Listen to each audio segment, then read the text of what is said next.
కీర్తనల గ్రంథము 145 వచ్చింది.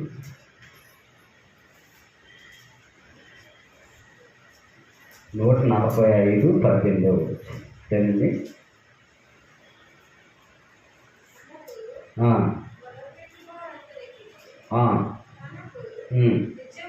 నిజముగా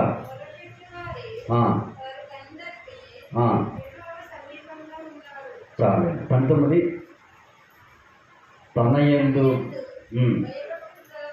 భయభక్తులు గలవారి కోరిక ఆయన నెరవేర్చును, వారు మొర్ర ఆలకించి రక్షించు. చూసారండి, దేవుని యందు భయభక్తులు గలవారిని దేవుడు వారు మొర్ర ఆలకిస్తాడు, దేవుడు వారిని రక్షిస్తాడు. ఏంటండి, దేవుని యందు భయభక్తులు కలిగినంత వారిని దేవుడు వారు మొర్ర ఆలకిస్తాడు, వారిని రక్షిస్తాడు. అంటే గొప్ప ప్రార్థన ద్వారాగా దేవుడు గొప్ప కార్యాలు, గొప్ప మేలు చేస్తాడు. ఒక ప్రార్థన ద్వారాగా, అది చిన్న ప్రార్థనైనా కావచ్చు, పెద్ద ప్రార్థనైనా కావచ్చు. ఏంటంటే ఒక ప్రార్థన ద్వారాగా దేవుడు ఏంటంటే అది ఎటువంటి సమస్య అయినా సరే అది నీ అద్దు నుండి అది బయటికి వెళ్ళిపోతాడు. చాలామంది సమస్యలో పడిపోయి బయటికి రాలేక అందులోనే మగ్గిపోయి అందులోనే మరణమైపోతున్నారు చాలామంది. గమనించండి, దేవుని బిడ్డారా,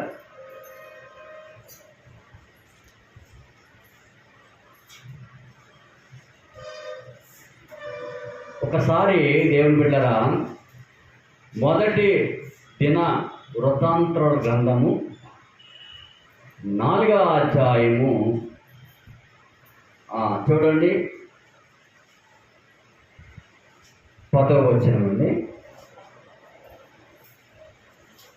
చదవండి ఒక్కసారి.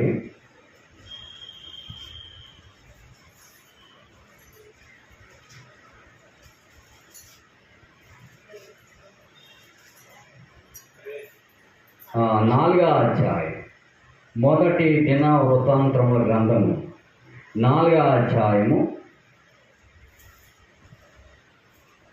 చూడండి.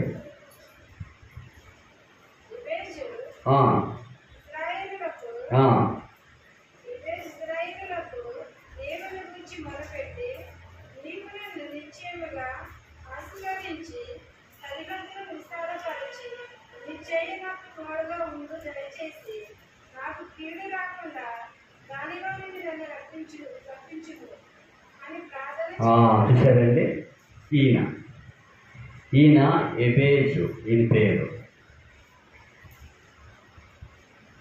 ఈయనకి ఎబేజ్ అని ఆయన తల్లి పెట్టింది పేరు ఇది.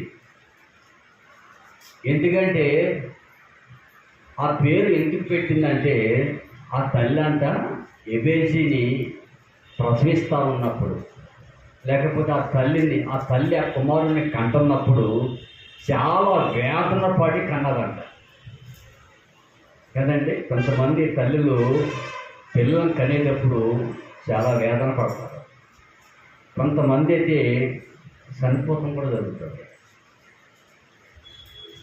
అయితే ఈ తల్లి అతనికి ఏమని పేరు పెట్టిందంటే ఎబేసు అని పేరు పెట్టింది.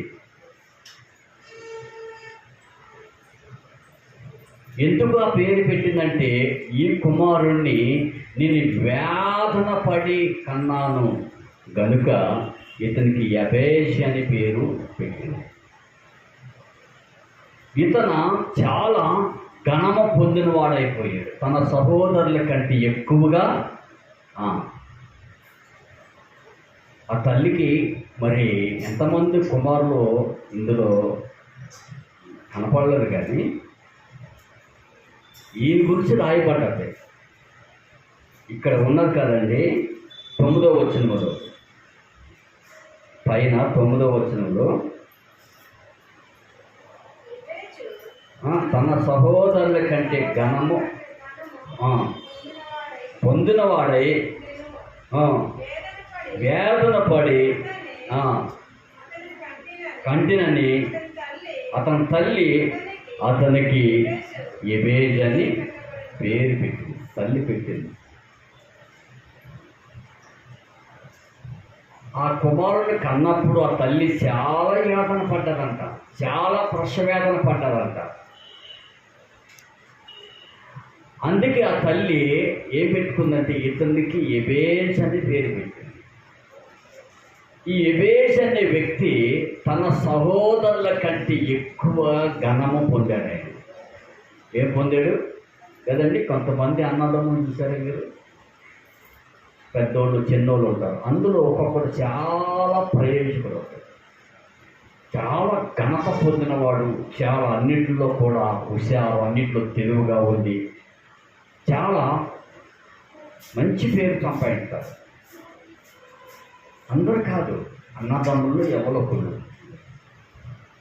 అంటే తన సహోదరుల కంటే ఎక్కువగా ఎబేజ్ అనే వ్యక్తి ఘనము పొందాడు. ఒక రోజున ఏమైందంటే ఈ యొక్క ఎబేజ్కి తన సహోదరులకి మధ్యన చాలా విభేదాలు వచ్చినాయి, చాలా కలహాలు, లేకపోతే చాలా గొడవలు జరుగుతున్నాయి. ఇతను చాలా ఘనం పొందాడు, చాలా ప్రయోజకుడు అవుతున్నాడు. మధ్యన సరిహద్దుల్లో వాళ్ళకి చాలా సమస్య వచ్చేసింది. ఈ వ్యక్తి ఎబేజ్ అనే వ్యక్తి ఏం తెలుసండి? దేవునికి ప్రార్థన చేస్తున్నాడు. హల్లెలూయా! అర్థమవుతుందండి? ప్రార్థన చేస్తే అది ఎటువంటి సమస్య అని పోతుంది. తనకి తన సహోదరుల మధ్యన ఏంటండి, అయ్యా మాకు విశాలపరచు, మమ్మల్ని విశాలపరచు అయ్యా అని ప్రార్థన చేస్తున్నాడు ఈయన కదండి. ఒకసారి భార్య భర్తల గొడవల్లోనూ, ఒకసారి అన్నదమ్ముల గొడవల్లోనూ, ఒకసారి కుల మతాల మధ్యన గొడవలు ఉంటాయి కదండి. అటువంటి సమయంలో ఏంటంటే కొంతమంది ఏం చేస్తారంటే ఏంటంటే కొట్టుకుని చనిపోవడం జరుగుతుంది. కొంతమంది ఏం చేస్తారంటే దేవునికి ప్రార్థన చేస్తే దేవుడు దాన్ని అణచివేస్తాడు కదా అని విశ్వాసంతో కొంతమంది ప్రార్థన చేస్తారు. ఇప్పుడు నేను చేసే ప్రార్థన అదే. ఇప్పుడు ఏం చేస్తాడంటే, అయ్యా ఇదిగో నా సహోదరుల కంటే నేను ఎక్కువగా ఘనం పొందిన వాడిని అయ్యాను. నా తల్లి నన్ను చాలా వేదన పడి నన్ను కన్నది. నా తల్లి ఇష్టంతో నాకు ఎబేజ్ అనే పేరు పెట్టుకున్నది. ఇదిగో మధ్యన సరిహద్దుల్లో చాలా సమస్య వచ్చింది అని ఈయన ఏం చేశాడంటే ప్రార్థన చేస్తున్నాడు దేవుని. హల్లెలూయా! గమనించండి, ఒక ప్రార్థన వల్ల దేన్నైనా ఓడించగలుగుతాము. హల్లెలూయా! ఒక ప్రార్థన వల్ల మనం సాధించగలుగుతాము. ఒక ప్రార్థన వల్ల అది సాధ్యమవుతుంది. ఒక ప్రార్థన వల్ల అది ఎటువంటిదైనా సరే దేవుడి దగ్గర అది సాలైపోతుంది. ఒక ప్రార్థన ద్వారా ఇంకేమి కాదు, అండబలం కాదు, డబ్బు బలం కాదు, దేనివల్ల కాదు, కోర్టులు కాదు, లాయర్లు కాదు. ఒక ప్రార్థన వల్ల సాధ్యమవుతుందని బైబిల్ చెప్తుంది. హల్లెలూయా! హెబ్రోను సావాసంలో భక్త సింగ్ గారు ఉన్నారు. గొప్ప దైవజనుడైన భక్త సింగ్ గారు అంటే గొప్ప. హెబ్రోను సావాసంలో భక్త సింగ్ గారు అంటే కొన్ని వేల సంఘాలు కట్టినట్టుగా అనుకోండి. గొప్ప దైవజనుడు ఆయన. ఏంటండి ప్రార్థన చేసేవాడు అంతే. ప్రార్థన ఒకరోజు సువార్తకి వెళ్తే వాళ్ళు తినడానికి భోజనం అవసరం వచ్చింది. వాళ్ళు తినడానికి ఆహారం కావాలి కదా. అప్పుడు అందులో ఉన్న ఒక వ్యక్తిని పిలిచి, ఇదిగో 100 రూపాయలు పట్టుకెళ్ళి ఈ 70 మంది ఉంటారా, 80 మంది ఉంటారా, వీళ్ళందరికీ వాటర్లోకి వెళ్ళి భోజనం పట్టుకురా. ఎంత ఇచ్చేవాడు అంటే ఒక 100 రూపాయలు. అంటే పావు ఖర్చులు అనుకోండి, అందుకే వస్తాయి కదా. అప్పుడు ఈయన ఇచ్చేసి ఈయన ప్రార్థన చేసేవాడంట, అయ్యా ఈ 70 మందికి మరి 100 రూపాయలు ఇచ్చి పంపించాను, మరి వీళ్ళందరికీ ఆహారం కావాలి అని ఈయన ప్రార్థన చేసేవాడు. ప్రార్థన చేస్తూ ఉండేవాడు. మళ్ళీ 100 రూపాయలు సరిపోవని ఎదురు అడగటానికి కూడా ఎవరు అడిగేవారు కాదండి. ఆయన దగ్గర నేర్చుకున్న వాళ్ళు అందరూ కూడాను వాళ్ళ జేబుల్లో ఉన్న డబ్బు తీసి పెట్టేవాడు, తక్కువ వస్తే తప్పగాని సరిపోవనే మాట మాత్రము అనేవారు. ఎప్పుడైనా సేవకుడు పలానా తేమన్నప్పుడు డబ్బులు ఇస్తారనకూడదు. ఈ జోబులు ఎంత ఉంటే అంత తీసుకుని వచ్చేసాడు. ఈ రోజుల్లో ఎట్లా ఉన్నారండి, సేవకుడితే చేద్దాం, సేవకుడితే చేద్దాం, సేవకుడితే కొనుక్కొద్దాం, సేవకుడితే చేద్దామన్నా ప్రదర్శన కనిపోతుంది. అది అలవాటే మంచిది కాదు. ఆయన ఇవ్వకపోయినా పర్వాలేదు, ఆయన చెప్పారు నేను చెయ్యాలంటే ప్రైజ్లో ఆయన చెప్పాడు నాది ఏమైనా సరే ఖర్చు పెట్టాలని విశ్వాసం సంపాదించుకోవాలి కదండి. అలా లేరు జనం. ఎప్పుడో సావాసులు అలా కాదు. ఆయన 100 రూపాయలు ఎత్తే వాటల్లో 10,000 రూపాయలైనా సరే వాళ్ళు మాట్లాడకుండా వాళ్ళ జేబులు ఖర్చు పెట్టి పట్టుకొచ్చి పెట్టారు. అటువంటి విశ్వాసం. కానీ అలాగా జరిగేది కాదు. దేవుడే మేలు చేసేవాడు. వాళ్ళకి అలా ఉండేది. అయితే దేవుడి బిడ్డను గమనించండి. ఈ సమయంలో ఈయన ప్రార్థన చేస్తున్నాడు. 100 రూపాయలు తీసుకుని వెళ్ళాడు వాటర్కి వెళ్ళాలి. 70 మందికి మీరు భోజనాన్ని విడిచి కట్టండి అని చెప్పాడు. ఆయన చేతికి ఎంత ఉంది? 100 రూపాయలు. 70 మంది 80 మంది సరిపోతండి. 100 రూపాయలు. ఆ భోజనాన్ని కట్టేసారు. పార్సల్ అయిపోయింది. అక్కడ బిల్లు ఇచ్చారు. ఈయన ప్రార్థన చేస్తున్నాడు. ఏంటి అయ్యగారికి ఎలా తెలుసు 100 రూపాయలు ఇచ్చాడు, ఇంతమందికి ఎలా పట్టురావాలని ఆయన కూడా ఆ డౌట్, ఆ విశ్వాసం ఆయన కూడా చెప్పింది చేసేవారు అంతే. అక్కడ దేవుడు చూసుకుంటాడని వెళ్ళాడు. కౌంటర్ దగ్గరికి వెళ్ళాడు. ఆ యొక్క భోజనాలు పార్సల్ చేశారు. బిల్లు ఇచ్చాడు. ఈలోగా ఈయన డబ్బులు ఇద్దామని అనుకుంటున్నాడు. ఒక ఆయన పరిగెత్తుకుంటూ రోడ్డు మీద నుంచి ఆ వాటర్ దగ్గరకు వచ్చి సార్ మీరు భక్త సింగ్ గారు దగ్గర నుంచి వచ్చారా అని అడిగాడు. అవును, భక్త సింగ్ గారు దగ్గర నుంచి వచ్చారు మీరు ఇక్కడ భోజనాలు కట్టించారా? ఆ బిల్లు ఇవ్వండి సార్ అన్నాడు. అదేనయ్యా ఆ బిల్లు ఇవ్వండి అంటే ప్రార్థన ద్వారా ఒకసారి ఆలోచించేయండి. ఆ బిల్లు తీసుకుని ఆ 70 మందికి పార్సల్ చేసినట్టు ఆ బిల్లు ఆయన చెల్లించేసి ఆయన వెళ్ళిపోయాడు. అంటే ఈ భక్తి సింగ్ విశ్వాసం ఎటువంటిదంటే ప్రార్థన చేస్తే దేవుడు చూసుకుంటాడని విశ్వాసం. హల్లెలూయా. డబ్బులు ఇచ్చి వాళ్ళని పెట్టలేదు, కానీ ప్రార్థన చేస్తే దేవుడే చూసుకుంటాడు.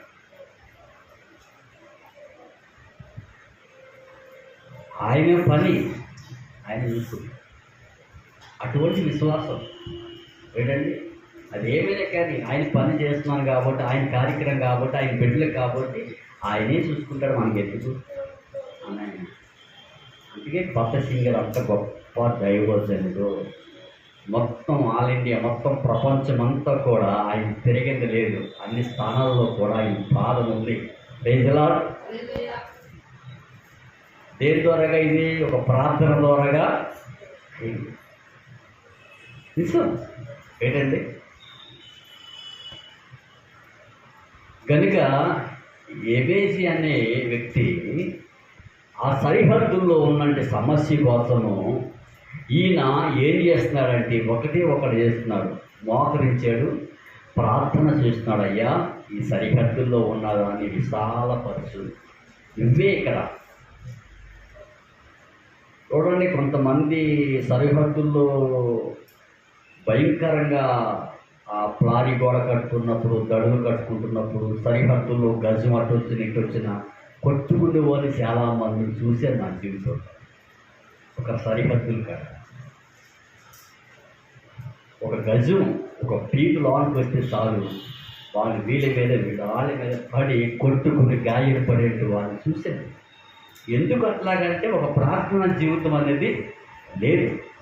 ప్రార్థన చేసే వ్యక్తి ఎప్పుడు కూడా ఏంటండి తగ్గించుకుని దేవుడికి ప్రార్థన చేస్తాడు. అది ఈ యొక్క ఎబేసి అనే వ్యక్తి ప్రార్థన చేస్తున్నాడు. ఇజ్రాయేలు దేవా నాయనా, ఈ సరిహద్దులో నా సహోదరులు నాకు మధ్యన ఇదిగో ఈ సరిహద్దుల్లో నువ్వే విశాలపరచాలని ప్రార్థన చేస్తున్నా. చూసారండి, ప్రార్థన చేస్తూ ఉన్నప్పుడు ఏం జరిగింది చూడండి. చూడండి 4:11 వచనములో ప్రార్థన చేస్తూ ఉన్నప్పుడు చదివారమ్మా.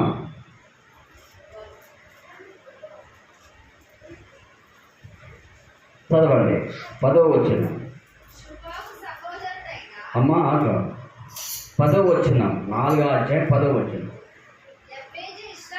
యెబెజు ఇశ్రాయేలు దేవుని గురించి మొర్రపెట్టి, నీవు నన్ను నిశ్చయముగా ఆశీర్వదించి నా సరిహద్దులను విశాలపరిచి నీ చెయ్యి నాకు తోడుగా ఉండ దయచేసి నాకు కీడు రాకుండా దానిలో నుండి నన్ను తప్పించమని అని ప్రార్థింపగా దేవుడు అతడు మనవి చేసిన దానిని చూశారండి.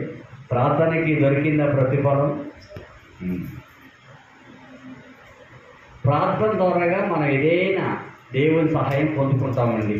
నేనైనా మీరైనా ఎవరైనా సరే ఒక ప్రార్థన ద్వారా ఎప్పుడైతే మోకరించి దేవుని దగ్గర మనం పశ్చాత్తాపడి కన్నీళ్ళు కార్చి, ప్రభువా నువ్వు తప్ప నాకు దిక్కు, నువ్వే నాకు ఆధారము, నువ్వే నాకు కొండ, నువ్వే కోట, నువ్వే నా రక్షకుడు, నువ్వే నన్ను పోషించాలి, నువ్వు తప్ప నాకు ఎవరో కూడా సాయం చేయలేరు నాయన, ఇంకా నన్ను బయటకు పెట్టాలంటే నువ్వే తండ్రి, నన్ను గట్టెక్కించాలంటే నువ్వే అని ప్రార్థన చేయండి. దేవుని హృదయం వెన్న అయిపోతుంది. అప్పుడే వెన్న అయిపోద్ది. మన దగ్గరే ఉంటాడు ఆయన. మరి ఈయన ప్రార్థన చేశాడు. అంటే దేవుడు వేసాడు, ఆ మనవి ఆలకించి కీడు రాకుండా వేసాడు. కీడు రాకుండా చాలామంది కీడులో పడిపోయారు, కీడు అనుభవిస్తూ ఉన్నారు. కానీ దీనికి ఒకటి ఉంది, ప్రార్థన వల్ల బయటపడతాం. ప్రజల ప్రార్థన చేస్తే సాధ్యమవుతుందండి. ఇది నిజం. ప్రార్థనలో అంత గొప్పతనం ఉంది. ప్రజల కదండి. భక్త సింగ్ గారు అంట ఇంకో విషయం చెప్తాను, గమనించండి. కొన్ని వేల మందికి భోజనం పెట్టే సమయంలో రైస్ అయిపోయిందంట. ఏమైపోయింది? రేపు వాళ్ళందరికీ పెట్టాలి, రైస్ లేదు, కొన్ని కింటాలు ఉడుకుతుంది ఏంటండి, వాళ్ళందరికీ భోజనం పెట్టాలి. ఆ రాత్రి మొత్తం అంతా ఖాళీ అయిపోయింది. రేపుడికి వాళ్ళకి ఎలాగా, వాళ్ళకి భోజనం పెట్టాలంటే రైస్ కావాలి కదా. ఈ రాత్రి మొత్తం ఖాళీ అయిపోయినాయి. ఆయన దగ్గర ఉన్నంటి పరిచయం చేసేవాళ్ళు అందరూ కూడా వాళ్ళు కింద మీద పడుతున్నారు. వాళ్ళు ఎలాగా, ఈరోజు మొత్తం అయిపోయింది, ఈ పిల్ల జల్లు వీళ్ళందరికీ రేపుడికి ఎలాగా, రేపుడికి ఎలాగా ఆలోచన చేస్తూ టెన్షన్ పడుతున్నారు. వాళ్ళు ఏం చేస్తున్నారు కదా, టెన్షన్. ఇప్పుడు చిన్న విషయం చెప్తున్నా, 19వ తారీఖుని మొన్నే పోయిన నెలలోనే పెట్టాడు పాస్టర్ గారు, ఇంత మంచిగా చేశాడు. మరి ఈ నెలలో ఎలా పెడతాడు? మళ్ళీ 50 మంది 60 మంది సేవకులు వస్తారంట, వాళ్ళకి మంచి భోజనాలు పెట్టాలి, ఇన్ని చెయ్యాలి కదా, ఎలా వస్తుందని ఆలోచిస్తారు కొంతమంది. అక్కడే ఉంది, ప్రార్థన ద్వారాగే దేవుడు చూసుకుంటాడు అంతే. ప్రజల అదేమీ లేదు, దేవుడు అది ప్రజల కదండి. ఒక చుట్టపోటు కొత్తేనే ఒకరోజు భోజనం పెడటానికి మనము ఏంటండి కొంచెం ఆలోచన చేస్తాము. ఆ 2 రోజులు ఉన్నాడంటే మన ప్లేసే మారిపోతుంది. ఇంకా ఒకవేళ 3 రోజులు ఉన్నాడంటే ఇంకా చూసుకో, కిచెన్లో ఉన్న సామాను మేడం గారు కింద మీద పడకపోతాయి, మనసు మారిపోతాయి కదా. అది దేవుని ఎలా జరుగుతాయి అంటారు. నాకేం భయం లేదు, చెప్పేసింది దేవునికి, ఆయన ఆ రోజు మంచిగా 50-60 మంది వస్తారు, ఏ చూడాలి ప్రార్థన చేస్తాను, అద్భుతంగా జరుగుతుంది. చేసేయి అన్నాడు దేవుడు. హల్లెలూయా, నేనున్నా నీకు ఎంత అది దేవుడు తోడుంటే ఏదైనా చేయగలుగుతాడు. అది మన విశ్వాసం, మన ప్రార్థన. నేను ఈ విషయం గమనిస్తాను. నేను ఇది దేవుడికి నాది కాదు, అనే ఆలోచనతోనే నేను ప్రార్థన చేస్తాను దేవుని దగ్గర. హల్లెలూయా. ఈ రెండు విషయాలు ఏంటంటే, రేపటికి రైస్ లేదు, ఇన్ని వేల మందికి భోజనం పెట్టాలి ఎట్లాగని ఆయన దగ్గర ఉన్న వాళ్ళందరూ కూడా ఆలోచన చేస్తున్నారు, టెన్షన్ పడుతున్నారు. ఆయనకి టెన్షన్ లేదు. ఎవరికి? భర్త సింగి గారు గొప్ప దైవజనుడు ఏప్రిల్ సావాసంలో, ఆయనకి టెన్షన్ లేదు. ఆయన ప్రార్థన చేస్తున్నాడు, ఈ రోజుకి కడుపులు ఎండిపోయి ఈ రోజుకి వాళ్ళకి మంచిగా అయిపోయింది, రేపటికి లేదు కదా, దేవుడు చూసుకుంటాడులే అది గదిలో ప్రార్థన. వీళ్ళందరూ కూడా ఏం చేస్తున్నారో ఆలోచన చేస్తారు, రేపు పొద్దున ఎలాగా ఇంతమందికి ఎట్లాగా. ఒకసారి యేసుప్రభు మత్తయి సువార్తలో ఏమన్నారు, మరి అరణ్య ప్రాంతంలోనూ వాళ్ళు 3 రోజులు నా దగ్గర ఉన్నారు, వాళ్ళు గృహాలకి, వాళ్ళ ప్రాంతాలకి, వాళ్ళ గ్రామాలకి వెళ్తా ఉన్నప్పుడు వాళ్ళు సొమ్మసిల్లి పడిపోతారు, వాళ్ళకి ఏమైనా ఆహారం పట్టుకొచ్చి పెట్టండి. శిష్యులు ఒకసారి వాళ్ళు అదిరిపోయారు. ఏంటి ప్రభువా, ఇది అరణ్య ప్రాంతము, ఇంతమందికి ఎక్కడ తీసుకొచ్చి పెట్టగలమంటావని వాళ్ళు టెన్షన్ తీసుకున్నారు. వాళ్ళు చూసారంటే మనుషులకు ఒకసారి అలా వస్తూ ఉంటారు. మరి మీ దగ్గర ఏమున్నాయి అంటే, ఆండ్రీ అనే వ్యక్తి వాళ్ళ అమ్మ 5 రొట్లు 2 చేపలు కట్టించిందంట. అరే యేసు ప్రభువు వస్తున్నారు కదా, 3 రోజులు అక్కడ కార్యక్రమం ఉంటుంది, ఆ 3 రోజుల్లో ఈ చేపలు రొట్లు తింటూ దేవుడు మాటలు వినరా అని వాళ్ళ అమ్మ కట్టించి పంపించింది. ఈయనేం చేశాడు, ఆ 3 రోజులు యేసయ్య మాటలు వింటూనే ఉన్నాడు, కానీ ఆ ఇచ్చిన రొట్లు చేపలో మర్చిపోయాడు. కొంతమంది దేవుడు మాటలు వింటున్నప్పుడు ఆకలి మీద, తిండి మీద ఆకలి అయింది, ఇంటి మీద ఉండదు, దిష్టు బయట ఎక్కడా ఉండదు, అలా ఉండాలి. Praise the lord. దేవుడు మాటలు వింటున్నప్పుడు అయ్యో నేను ఇంటికాడ మటన్ ఉంది, బిర్యానీ చేసింది కదా అనే ఆలోచన రాకూడదు. అంటే వాక్యము మన హృదయంలోకి రాలేదు. మరి ఇంటికాడ ఆ చుట్టాలు వచ్చారు, అయ్యగారు తొందరగా ముగిస్తే బాగుంటుంది కదా అని ఆ ఆలోచన రాకూడదు. అయ్యి ఈరోజు అక్కడ పెళ్ళి ఉంది, తొందరగా ముగిస్తే బాగుంటుంది కానీ ఆ ఆలోచన రాకూడదు. అది విశ్వాసం లేనిది. దేవుని దగ్గరికి వచ్చావంటే అన్నీ మర్చిపోయి, మొత్తం బయటకంతా మర్చిపోయి దేవుని సన్నిధిలో దేవుడు వాక్యమే నీకు కనపడాలి, ఏమి కనపడదు. అట్లా ఉంటే మన విశ్వాసం కాదు, అట్లా ఉంటే దేవుడు ఇష్టపడతాడు. ఈయన ప్రార్థన చేస్తున్నాడు. ప్రార్థన చేస్తున్నప్పుడు రాత్రి 1 గంట 12 గంటలకో 2 గంటలకు తెలియదు, కానీ అర్ధరాత్రి కాడ ఒక లారీ బియ్యం బస్తాలు వచ్చి అక్కడ ఆగినాయండి. ఏంటండి, ఒక లారీ స్టాక్, అందులో ఉన్న డ్రైవరు ఆ చీకట్లో దిగి అక్కడికి వెళ్ళి కొంతమందిని పిలిచి, అయ్యా మేము పలానా ప్రాంతాల నుండి మేము లారీ రైస్ బస్తాలు తీసుకొచ్చాము, ఇక్కడ భక్తసింగ్ ఎవరు ఉంటారంటే ఇక్కడ చాలామంది అక్కడ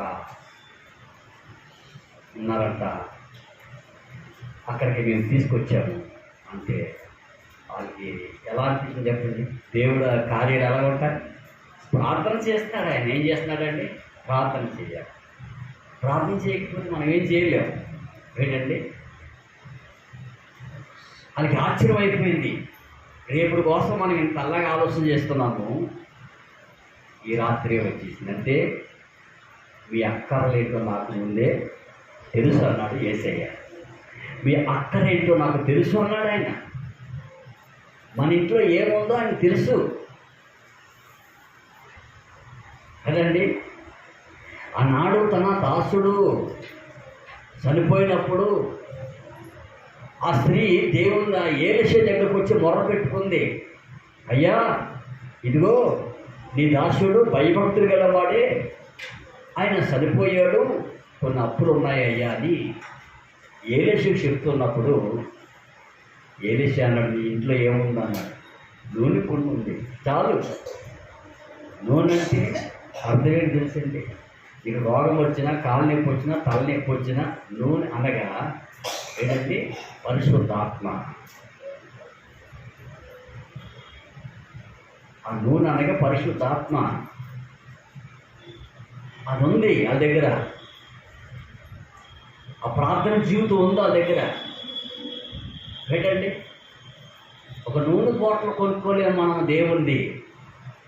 పనికిరాని కొనుక్కొని ఇంట్లో పెట్టుకుంటాం, కానీ మన ఆరోగ్యానికి సంబంధించింది, మన కుటుంబానికి ఆశీర్వాదకరమైంది, మనకి మేలుకరమైంది ఒక నూనె బాటిల్ కూడా కొనుక్కోలేని పరిస్థితి ఉంటాం. ఉంటారా ఉండదండి?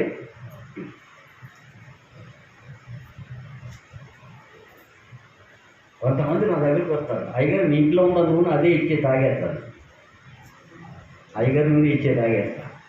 కొనుక్కు రాలేదు, డబ్బులు అయిపోతాయి. ఇది అప్పుడప్పుడు పాషాణి గారే ఆయన ఇంట్లో నూనె కొంచెం వేసి పంపిస్తారు.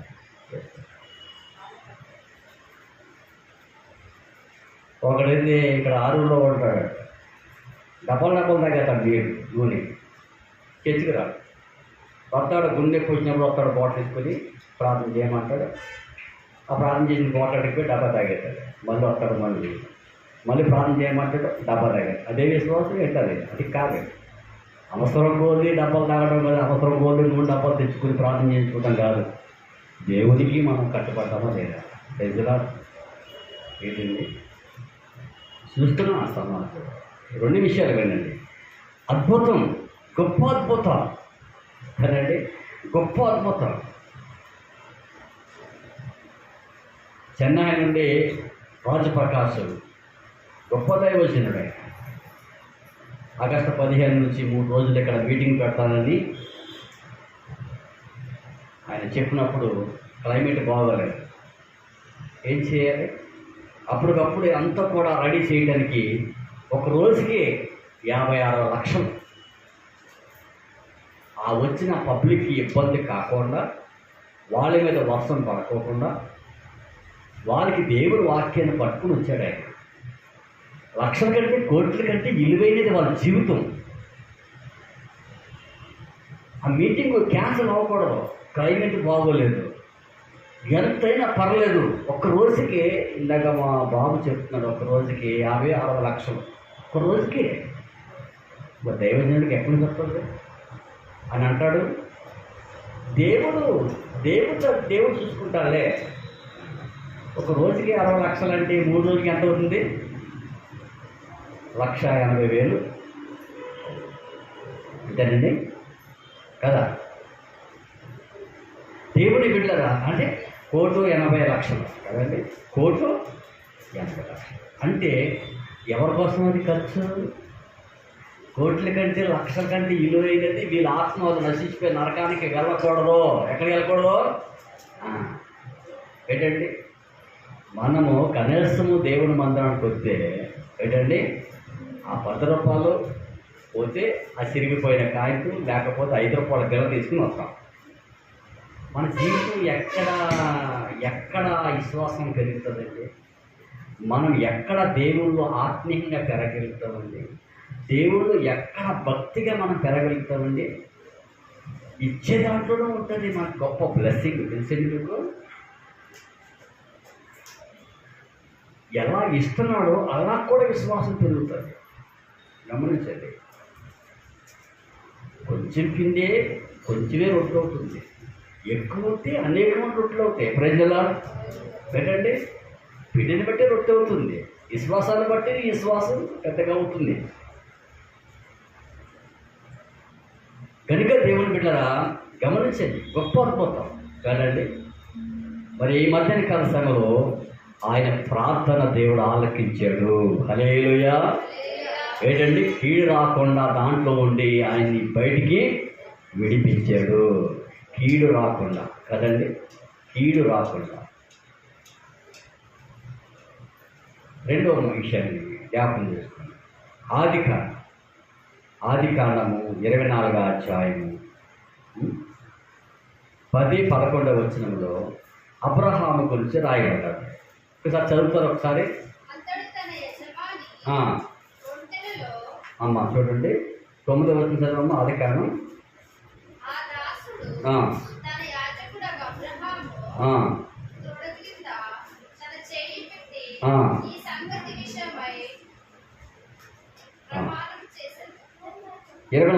మొదటి వచ్చిన అబ్రహాము బహుకాలము గడిచిన వృద్ధుడై ఉండెను.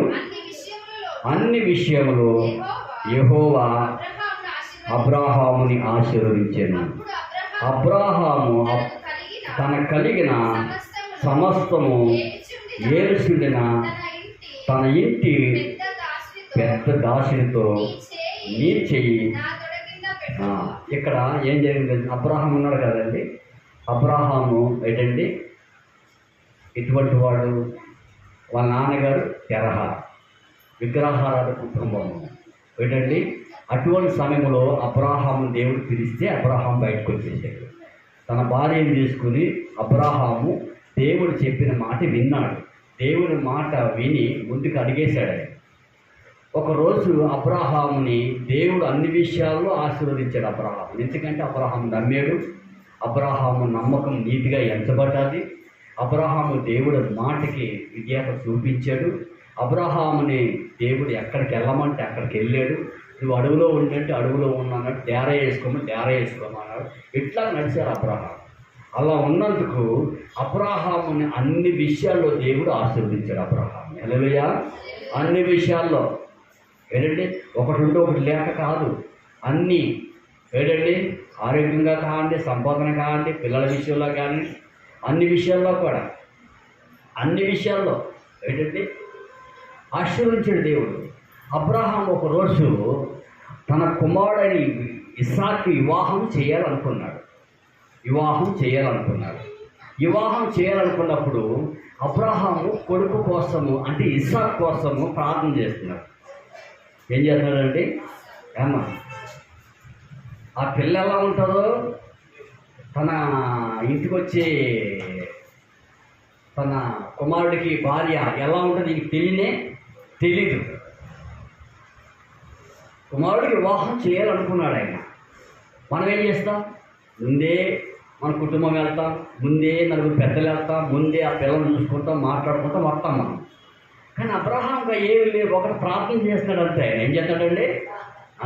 మనం ఎంతమందిని చూస్తామో చేసుకుంటాక కదా, ఎంతమందిని ఆలోచిస్తామో మనం చేసుకుంటాక, ఎంతమందిని తీసుకెళ్ళి అడిగిస్తామో చేసుకుంటాక, లేకపోతే ఆ పక్కింటోళ్ళని అడుగుతాం ఆ పిల్ల మంచిది కాదా అని. మనుషులు ఏంటండి, అబ్రహాము ప్రార్థన చేస్తున్నారు, అసలు తెలియదు ఆయనకి. అబ్రహాము ప్రార్థన చేసి తన పెద్ద దాసుడని ఎలీజరుని దగ్గరికి పిలిచి, నీ చెయ్యి నా తొడకెంత పెట్టని దేవుడికి ప్రార్థన చేస్తున్నాడు. నా కుమారుడికి నేను వివాహం చెయ్యాలి, దేవుడు మరి ఎక్కడ సిద్ధపడతాడో ఏంటో, నువ్వు వెళ్ళి మరిదిగో రా అని ప్రార్థన చేస్తూ ఉన్నాడు. నీ కుటుంబంలో ఎప్పుడైనా ప్రార్థన చేశారు?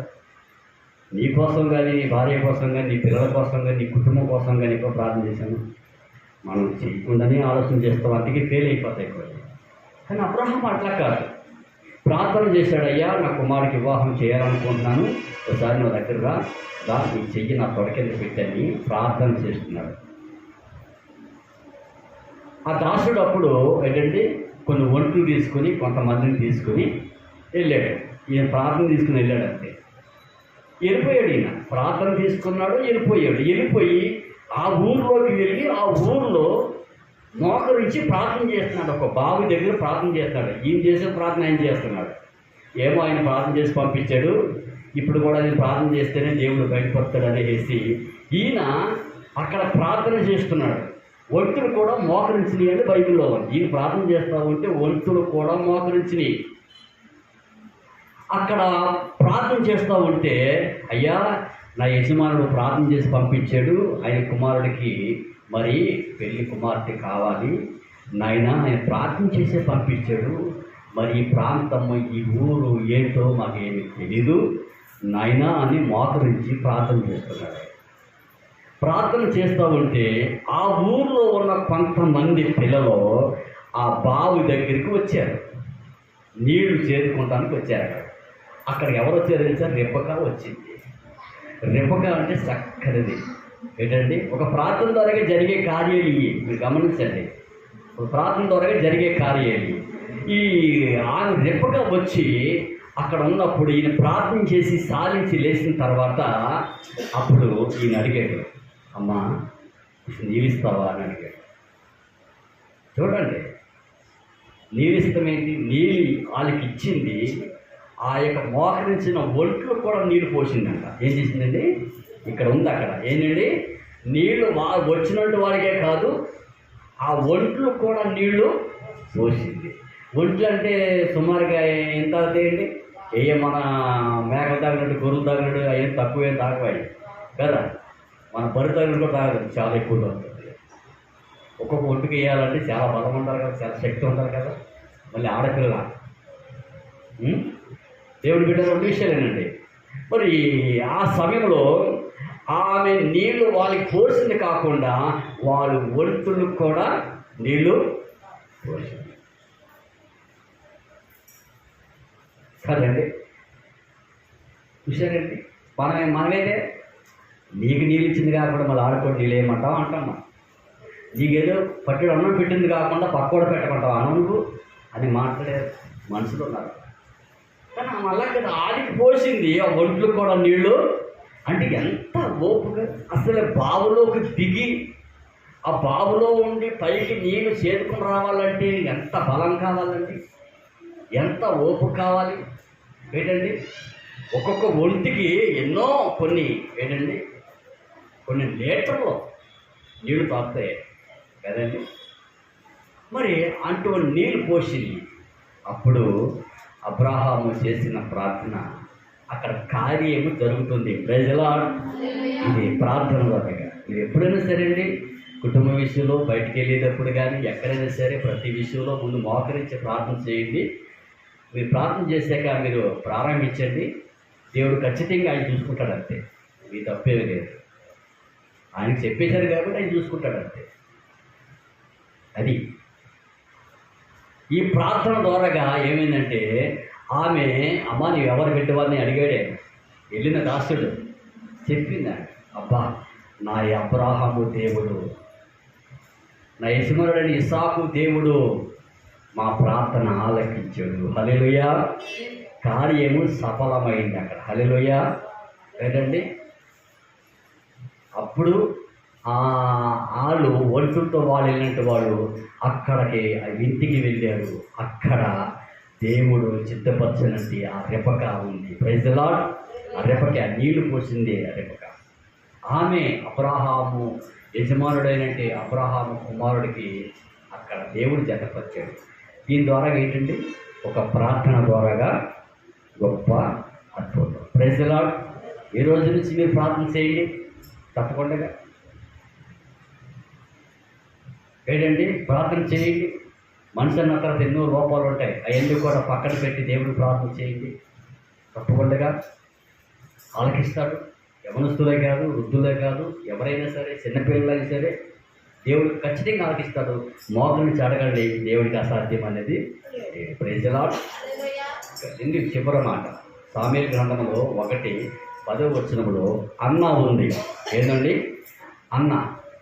ఏం పేరండి? అన్న. సామెయలు 1:11 అన్న దేవుని మందిరంలో ప్రార్థన చేస్తున్నాడు. ఏం చేస్తుంది? చదువమ్మా. సైన్యములకు అధిపతియు యెహోవా నీ సేవకురాలైన నాకు కలిగి ఉన్న శ్రమను చూసి నీ సేవకురాలైన నన్ను మరవక జ్ఞాపకం చేసుకుని నీ సేవకురాలైన నాకు ఒక మగపిల్లను దయచేసిన ఎడల వాడి తల మీదకి సౌరపు కత్తి ఎన్నటికీ రానియక వాడు బ్రతుకు దినములనియు వాడిని యెహోవా నీకు అప్పగింతునని మొక్కుబడంటే ప్రార్థన. హల్లెలూయా. ఈమె దేవుని సన్నిధిలోకి వెళ్ళి ప్రార్థన చేసిందట. అన్న అందరూ ఫ్యామిలీతో పిల్లలతో అందరూ వస్తూ ఉన్నారు. పాపం ఎన్నో సంవత్సరాలు బట్టి ఈమెకి పిల్లలు లేరు. ఎవరు లేరండి? ఆమెకంటే ముందున్న వాళ్ళందరూ పెళ్ళిళ్ళు చేసుకుంటున్నారు, పిల్లలను కంటున్నారు, పెళ్ళిళ్ళు చేస్తున్నారు, పెద్దగా అయిపోతున్నారు. కానీ ఆమెకు మాత్రం పిల్లలు లేరు. అయినా మందిరం విడవల, ప్రార్థన విడవలేదు, దేవుని సావాసం విడవలేదు, దేవుడు మందిరానికి వెళ్ళి ప్రార్థన చేస్తుందంట. తనకంటే చిన్నవాళ్ళు ఇంకా ఎక్కడెక్కడికో వాళ్ళు దీవించబడుతున్నారు, ఆశీర్వదింపబడుతున్నారు. ఆ మొక్కకి పిల్లలు లేని ఆమెలాగా ఆ మందిరంలో ఒక బాధగా ఉండిపోతుంది, చెప్పుకోలేకపోతుంది కదండి. కొంతమంది ఏమంటారు, ఇద్దరు పిల్లలు ఉండి అర్థాలు పిల్లలు లేకపోతే చిన్న చూస్తారు. అటువంటి వాళ్ళు ఉంటారు. ఏమిగే పిల్లలు ఉన్నట్టు ఆమెకి లేకపోతే అది గర్వం, అది గర్వం. అది ఎప్పుడు పైకి రాదు. అటువంటి వాళ్ళు దేవుడి బిడ్డ అయిన నువ్వు అవసరకర పెళ్ళి తను పెంచుకోవద్దండి అని చెప్పాలి. హల్లెలూయా. నీకే బాధ ఉంటే నా పిల్లలు ఇస్తానమ్మా, నీ పెంచుకో. అది ఒక ఆత్మీయ బిడ్డ చెప్పే ప్రేమ. కొంతమంది అలా కాదు, ఏంటంటే ఏదో వాళ్ళ పిల్లలు లేరు, వాళ్ళు మంచోళ్ళు కాదు, ఇట్లాగని మనుషులు అలా చూసేవాళ్ళు, అలా కొనుక్కునేవాళ్ళు అనుకుంటారు. అటువంటి వాళ్ళు ఎప్పుడు దీవించబడరు. మనిషికి వస్తుంది ఒక్కోసారి కదండి, రాకూడదు. వెనక ముందే దేవుడు ఆశీర్వదిస్తాడు. హల్లెలూయా. దేవుడు తన బిడ్డలు ఎప్పుడు విడిచిపెట్టాడు. అన్న అలాగా కుట్టుపడుతూ, నలిగిపోతూ, తలదించుకుంటూ, సమాజంలో అలాగే ఉండిపోతూ, అయినా దేవుని విడవకుండా, దేవుని సావాసం విడవకుండా, దేవుని సన్నిధిలో ఆమె మనం చేసుకున్న దేవుడి. ఒకరోజు దేవుడు ఆమె మనవి ఆలకించాడు. ప్రైజ్ ది లార్డ్ కదండి. ఆలకించి దేవుడు ఏంటండి ఆ మనవి దేవుడు ఆలకించాడు. సేవకుడు వెళ్ళి, అన్నా ఈ ప్రార్థన దేవుడు ఆలకించాడు, నువ్వు క్షేమంగా నీ ఇంటికి వెళ్ళు, సంతోషంగా ఉండు అని చెప్పాడు. సామ్యూయేలు సేవకుడు ఇంటికి వెళ్ళిపోయిన తర్వాత ఆమె గర్భవతి అయింది, చక్కని కుమారుని సంపాదించింది. హల్లెలూయా. ఎటువంటి కుమారుడు అని చెప్పండి అమ్మా. వీళ్ళందరికీ పుట్టినట్టు పిల్లలు కాదు, వీళ్ళందరూ ఏంటంటే అనేక రకమైన రంగులాటంలో ఉన్నట్టు వాళ్ళు. ఈ సనుకులు గునుకున్న వాళ్ళందరూ సంతానం కూడా రంగుల ఆటలు అయ్యి. కానీ ఏదో పుట్టినట్టు కొడుకు ఎటువంటి వాడు అంటే మంచి ప్రార్థనా పరుడు పుట్టాడు. సత్యం ప్రయత్నాలు ఎంత తగ్గదు. మంచి ప్రార్థనా పరుడు, గొప్ప ప్రవక్త, లక్షల మంది ప్రజల్ని నడిపించి ఒక గొప్ప వ్యక్తిగా ఉన్నాడు. కానీ లేటుగా పుట్టినా కానీ గొప్ప దేవుడికి ఘనత వచ్చేసింది. లేటుగా పుట్టాడు కానీ గొప్ప ఘనం పొందుకునేవాడిగా, ఘనత పొందుకునేవాడిగా, ప్రయోజకుడిగా, ప్రజల్ని అనేకటువంటి వారు దేవుడి దగ్గర నడిపించే వ్యక్తిగా ఇచ్చాడు. ప్రజల అది అందరూ లేచి నిలబడదాం. దేవుడు కొత్త మాటలు దీవించాడు అందరూ కూడా. God bless you.